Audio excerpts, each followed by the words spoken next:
السلام عليكم ورحمة الله وبركاته. كم جرتن كبجمتوتا في جالتمتون هوردتون برسيسارو ما الحمد لله نغوت نغاني في كان جال الله كن كبجادا بكير تمرت نغو اغا دعوتوتن كيا برم سرا كن كيسات ونن نسم برسيسو حالا application مالك عم بتمو فري بوفاچو ندسن نسم برسيس akkasuma warroonni pilaastoorin keessan isin jaraa kan rabe warroonni pilaastoorin keessan appilikeeshinii garagaraadha daawuloodii isiniif godhuu dide haala salphumatti pilaastoorii itti dhiiftaniituma bakka nama isinitti agarsiisu firii waan barbaadan gadi buufachuu dandeessan isin barsiisa. Ammallee kana qofaa miti jechuudha appilikeeshinii biyya isin jirtanitti daawuloodii hin taane tokko yookiin biyya isin jirtanitti mamnu'aa ta'e tokko salphumatti barnaamajumaan amma isinitti agarsiisuun keessa waan mamnu'aa ta'ellee haalatti daawuloodii godhachuu dandeessan isin barsiisa. Egaa akkuma beekamu appilikeeshiniin tokko tokko ni jira jechuudha biyyoota tokko tokkotti kan hin eeyyamamne jechuudha isin galee pilaastoorii keessaallee kan hin eeyyamamne jechuudha daawuloodii godhuun. Kanaafuu barnaamijni amma isinitti agarsiisu kan hunda isin fayyadaa jechuudha. Egaa daawwattootaan kiyya gama barumsaatiin darbuun duratti warroonni YouTube chaanaala kiyyaa faaroo taatan baga nagaan dhuftan jecha YouTube chaanaala keenya subscribe godhachuun dagatinaadha. Yeroo subscribe gootan barumsi asirratti dabartinu guyyaan nama dura akka isin bira ga'uuf mallattoo notifiikeeshinii san kilikii godhaadhaa achi booda ol kaajittu irratti tuqachuun dagatinaadha. Akkasuma barumsaan garaadhaa isin darbee YouTube chaanaala keenya jala seenuudhaan waan isin deebi'e barachuu dandeessanii barumsa keenya yoo isinitti tole viidiyoo keenya laayik gootanii nu jajjabeessuun dagatinaadha. Egaa gamanumaan hanga barumsaa isin dabarsaa hanga xumura viidiyoo keessatti na faana turaan na hordofaa isiniin jedha.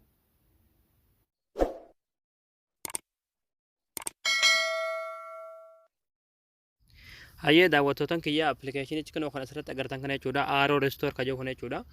Egaa appilikeeshiniin kun appilikeeshinii baay'ee tokko barbaachisaa ta'e jechuudha yookiin baay'ee tokko bareedaa kan ta'edha jechuudha.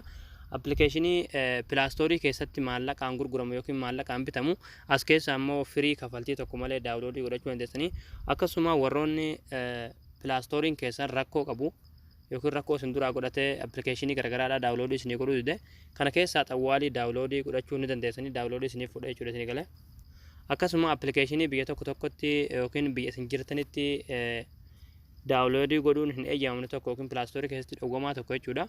Kana keessa daayirektima daawuloodii godhatan jechuudha isin galee. Wama hundaa'u appilikeeshinii kana keessa argachuu dandeessan jechuudha. Appilikeeshiniin kun akkuma pilaastooriiti jechuudha.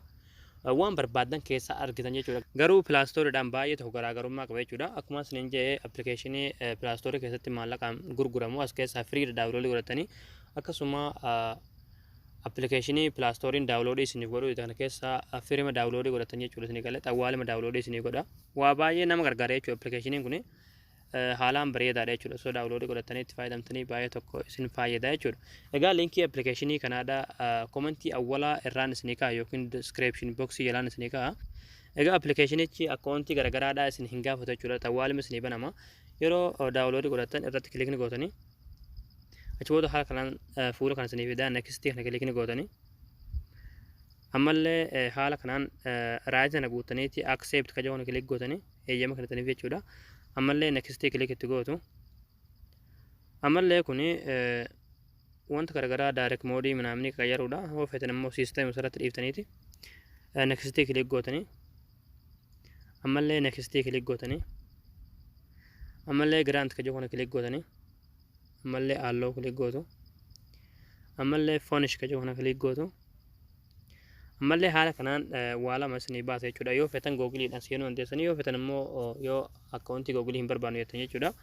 Kanuma gadii kana filattanii jechuudha. Kan anonymous yoo kana kilik irratti gootanii xawwaalima isiniif banama jechuudha isinii galee hanga isinii banatu ni eeddanii. Egaa daawwattootaan kiyya kan akkuma asirratti argaa jirtan jechuudha kan banamee jira jechuudha. Appilikeeshinii hunda waan pilaastoorii keessaa argamu as keessa wanni hundinuu jira jechuudha. Wanni pilaastoorii keessaa hin argamne illee as keessa jira jechuudha isin galee.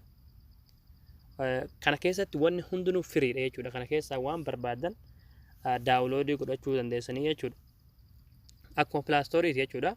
Garuu garaagarummaan isaa pilaastoorii irraadhaa firiidha kun jechuudha isin galee wanni hundi as keessatti firii. Wanni maallaqaan bitamu hin jiru. Kanaafuu appilikeeshinii kana gadi buufattanii haalumaan amma isinitti agarsiiseen salphumatti banattanii waan barbaadan keessaa daawuloodii godhachuu dandeessanii jechuudha. Egaa daawwattootaan kiyya isin eegala jeetan abdii qabaa barumsa keenya har'aadhaa asirratti raawwataa barumsa dabalataa argachuudhaaf chaanaala keenyaaf haaroo yoo taatan subscribe godhachuun dagatinaadha. Barumsa keenya yoo isinitti tole viidiyoo keenya laayik tuquun dagatinaadha. Barumsa birootiin haga walitti deebinutti waan hordoftaniif galatooma.